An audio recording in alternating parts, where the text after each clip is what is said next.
Hello and welcome. In this video, I'm going to be talking about practicing, musical practicing, and when the act of practicing is really not productive.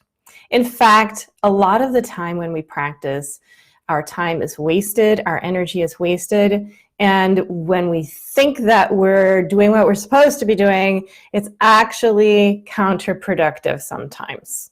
So I want to talk about what makes practicing counterproductive and what we can do about it. So if we haven't met yet, my name is Jennifer Roig-Francolí. I'm the creator of The Art of Freedom for Musicians. I'm a professional violinist, have been my whole life, and I'm also a mind-body expert that is a certified Alexander Technique teacher. The Alexander Technique is a mind-body self-discipline that helps you play your instrument better, feel better, get out of pain, overcome stress and performance anxiety, and all kinds of things that help you enjoy your music making more. So let's dive into the topic for today, what makes your practicing counterproductive sometimes. But before I do that, I just want to say hello to people coming on and welcome you, and also thank you for showing up live today. I see Anka is here. Hello. And if you're watching the replay, please let me know that you are here, say hello, and feel free to tag me anytime, even months from now. If you tag me and you have a question, please feel free to do that in the comments or send me a private message anytime. And if you're here live and you have comments or questions or anything that come up, I love to interact with you. So feel free to share whatever you've got. Okay, so let's dive in. And basically my question, or the question today is, what makes practice, or rather when is practicing actually counterproductive? And I have a pretty simple answer for that, although when you dig a little deeper, it gets pretty complex. But the simple, quick, short answer to this question is when you are no longer present when you're practicing. And what I mean by that is actually more than you might think. What I mean by present is that your whole self is present and conscious and mindful about what you're doing. So I have an approach to musical living and masterful artistry that I call the art of freedom. The art of freedom has 5 essential elements. And when any one of these elements is out of whack, so to speak, or misaligned or unbalanced, then what you're doing with your instrument, whether it's a violin, flute, piccolo, piano, cello, whatever your musical instrument is, you're actually going to be practicing things that are not helpful. So let me just preface by saying, you know, it's the obvious, but we don't really think about the consequences of this, that whatever you practice, you get better at. Let me say that again. Whatever you repeat multiple times, that's what practicing is. Whatever you do over and over and over again, you're building up neural connections in your brain, and you're getting better at making those specific connections. So for instance, if you are an anxious person in general, you're going to bring that anxiety into how you hold your instrument, how you move, how you relate to your music making, how you relate to your instrument, how you relate to your colleagues, or if you have an audition coming up, how you bring yourself to the audition. How you are in your musical practicing is very much how you are in daily life. So your habits of living affect your habits of playing your instrument, and vice versa, because really it's you, okay? You are your primary instrument, and you apply your mind, body, soul, spirit to whatever activity you're engaged in, whether it's walking down the street or brushing your teeth or playing scales, okay? So when practicing is misaligned and you're missing any of these 5 elements that I'm going to give you in a moment, then you're actually practicing something that is not taking you closer to what you want. And I'll get clearer about that in a moment. Okay, So to start off with, the art of freedom, those 5 essential elements for great music making and enjoying your life as a musician are purpose, mind, body, spirit, and the music itself. Okay? So if any element, any one of these 5 elements is missing or is just really pushed under the rug, or you're just not conscious and you're not mindful about it, then you are bringing a self that is a little out of balance to your practicing. Let me make this very specific, okay? So if you don't, the first element was purpose, right? If you don't know why you're practicing and you're just doing it on autopilot and you've lost your motivation and you don't really want to be practicing, maybe you'd rather be out with friends one evening than stuck home alone in the practice room working on your arpeggios, right? If you are disconnected from why you are making music, why you are practicing in the first place, then it's like everything is out of whack. Everything is a little off balance because you're going to be forcing yourself to practice. You're going to be practicing because you think you should be practicing. But then that means part of you doesn't want to be doing it, so you're creating internal conflict. When you have an internal conflict, like I want to practice, I should practice, but I also want to be out with my friends, there's like a tug of war going on inside of your mind and your body, which shows up as excess tension. Now, when you bring that tension into your practicing, it's not really going to be as productive as it would be if you were very aware of why you want to practice and that you're really wanting to be in the practice room, right? So that's one example where it can be counterproductive. If you enter the practice room, you start practicing, and you're kind of resenting that you're there, you're bringing more tension to your practicing, you're making it harder to play anything technical, because when you have more tension in your fingers and your arms and your whole self, everything you do technically is going to be just a little harder. And you're learning how to practice with that internal conflict, and you're going to get very good at what you practice. You're going to get very good at playing your instrument with unnecessary tension. So that's the first element, purpose. When you are out of touch with your purpose and you've lost sight of your vision, okay, that's counterproductive. Second element of the art of freedom is your mind, your mental outlook, to be aware of what your thoughts are. If you're practicing and part of you is constantly criticizing yourself, like, ooh, that was out of tune, and you're reacting by criticizing yourself, by judging yourself, by getting down on yourself, being hard on yourself, being negative in general about yourself, about the music, the sound that you're producing, like, oh, I sound so scratchy today. Why do I sound so bad today? I sounded great yesterday. Those thoughts, every single thought that you have is reflected by your body. And negative thinking like that is self-sabotaging. And it is self-sabotaging because every negative thought creates tension in the body, and that makes it harder to play your instrument. It's just logical, okay? So, and this is all, it can be very subtle and under the surface, right? Most of the time, we're not even aware of our negative thinking, and we're not even aware that what we're doing is counterproductive because we've been told we should practice, and we should practice a certain quantity of time.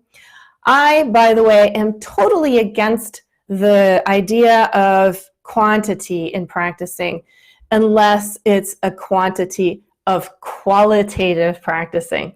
Quality over quantity every time. That's what makes your practicing truly productive. When it's mindful, conscious, integrated, aware practicing, then you can get so much done in very little time. Even 5 minutes of super mindful, present practicing with all these 5 elements in place is worth way more than 5 hours of mindless autopilot practicing where you're really actually bringing a lot of tension into your practicing and getting better at playing with tension, which down the road, by the way, can lead to pain and injury. Okay, so that brings me to the third element of the art of freedom, which is awareness of the body, including your awareness of this physical body that you live in. And I'm not just talking about being aware of your bow arm or your left hand at the piano, right? This is not just about arms, hands, and fingers, the visible parts that are obviously included in your music making. I'm talking about the whole body, your breathing mechanism. Even if you're not a wind player or a singer, you have to be breathing freely if you want your music to breathe and move you and move your audiences. It's all connected. If you lock your knees, if you're standing playing your instrument and you're locking your knees, that's not just a knee problem, okay? That is a leg problem, which is attached to your hips, which is attached to your waist and your ribs and your lungs, and is going to compress your breathing. And if you don't get sufficient oxygen, you're not going to be thinking as well as you could be. It's all connected. So awareness and inclusion of the whole body is absolutely essential to take into account when you're wanting to make great music. Okay? So those are the first three elements of the art of freedom. The fourth one is spirit, playing with and living with spirit. Now that could be as simple as the Italian con spirito. It could have just that little extra liveliness. That could be all you need, is an awareness of that extra special something that you want to bring to your music. It could mean that you're really connected to the passion that you have for music in your heart. That could be what spirit means to you, or love and passion of music and the people that you want to share your music with. That's playing with spirit. Consciousness of your emotions and your state of being, that falls into this category of spirit for me. So spirit is a word that you can substitute with another word that's just as meaningful for you, or even more meaningful for you. But if you're divorced from that sense of mystery and grandeur and a sense of being connected to the essence of you as a human being and how you are connected to the universe and every other human being on the planet, if you don't have any sense of that and you're not bringing any of that to your music making, I promise you, you are not going to be bringing your whole self to your music making. And when things are split off like that, your practicing can really be counterproductive. You can think that you are making the best possible music, but if you're disconnected from that, down the road, you're always going to have some kind of an imbalance, either physically or emotionally, and that can lead to emotional disturbances or physical pain and ultimately injury. And you don't want that. You want to feel comfortable when you're playing your instrument physically, and you want to be happy emotionally when you're playing your instrument, right? So I'm going to give you the fifth element now, and then I want to remind you that I love to get your feedback. So if any of this is resonating with you, actually, just tell me. If you're watching, just tell me yes or no. Is any of this ringing true or resonating with you? I would love to just get a yes or a no. Give me your feedback, even if you're watching the replay later. I love to hear how this is affecting you, if it's meaningful for you or if you take issue with any of it. I love to hear your perspective on these things, okay? The fifth element of the art of freedom. And hello, Angel. Angel just says, yes, good. I'm really glad this is resonating with you. Thank you. Anybody else out there? Hello, Robin. I just saw that you're here. Hello, Robin. And my friend, one of my many Facebook friends with an Arabic name that I can't read, welcome. I'm very glad that you're here too. So, fifth and final element of the art of freedom, to make it complete, is the music itself. You need to know what to practice, why you're practicing it, how you're going to practice it, You have to have basically a clear intention and a method to carry it out. And that could be the most technical aspect of music, like knowing which scales you're playing or what key you're playing in or where your fingers go, or getting in touch with the spirit of the composer's intentions. Anything that falls under the umbrella of the music itself. And then for me personally, there's a very important element of music making that's connected with all the other 4 elements of the art of freedom, but the healing power of music is very, very, very important. So music itself has that intrinsic power to heal both the musician and the audience. There's a transcendent nature to music, and we don't need to limit music to just what we usually think of as music. Like the ancient Greeks included dance, they included lyrics or the performance of poetry, graceful rhythmic movements. All of that is really music with a capital M. So having a clear intention and just understanding of how you're going to practice is very, very, very productive. If you have no clue what you're doing and you just pick up your instrument and you scrape away without any clear idea of what you're really doing or why, then you're not really in balance, and bringing that kind of scattered self to your practicing really is counterproductive. There's one other thing that I want to mention, well, 2 other things I want to mention that make your practicing counterproductive. Number 1, if you're pushing through pain, don't do that. Just really, really please do not push through pain, because you're teaching your system that it's okay to be playing in pain. It's okay to be hurting. It's not okay to be hurting. You need to listen to your body and respond with wise choices.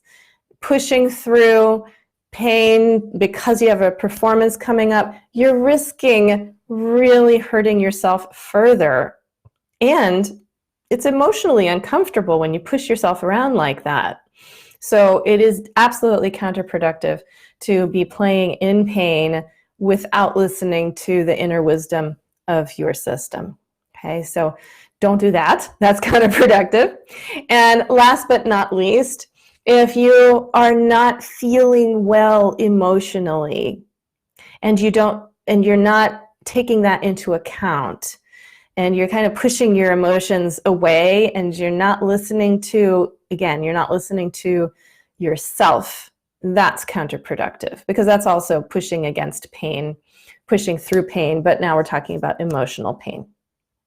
Now you can use emotional pain or suffering as an energy that you can channel through your music making, and that kind of practicing is super productive if you're doing it consciously, if you know what you're doing, if you're pouring your heart out so that you have a clear purpose and a desire. You're aware of how you're thinking, you're aware of your mood, you know how your body's feeling, you know that your spirit is active in you, and you know what you're wanting to play. Okay, so you have those 5 elements of the art of freedom intact and conscious in your practicing. Then you can really use whatever emotional state you're in and channel it through your music making, and then it becomes healing for you and your audience. Okay, so I hope this video made sense for you.